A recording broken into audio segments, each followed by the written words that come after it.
હમણાં 4 દિવસ પહેલાં એક પેશન્ટ આવ્યું. એણે એમ કીધું કે સર 2 મહિના પહેલાં મને આ લિગામેન્ટની ઇન્જરી થઈ ગઈ હતી. મેં આરામ કર્યો, થોડી કસરત કરી, એટલે હમણાં તો મને સાવ સારું લાગે છે, તો મારે આ સર્જરી નથી કરાવી.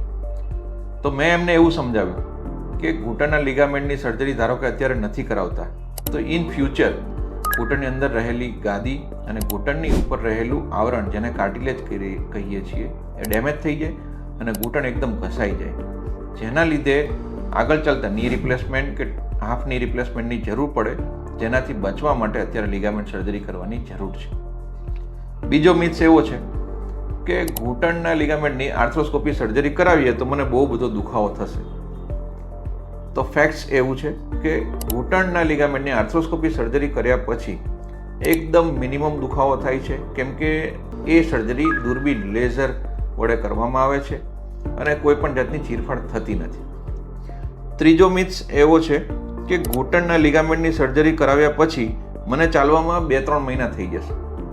તો એવું નથી. ઘૂંટણની આર્થ્રોસ્કોપી સર્જરી કરાવ્યા પછી પેશન્ટ સેકન્ડ ડેથી એક ઘૂંટણનો પટ્ટો, જેને અમે બ્રેસ કહીએ છીએ, એના વડે ચાલી ફરી શકે છે અને 1 મહિનામાં વિધાઉટ બ્રેસ સીડી ચડવી ઉતરવી અને રૂટીન કામ કરી શકે છે.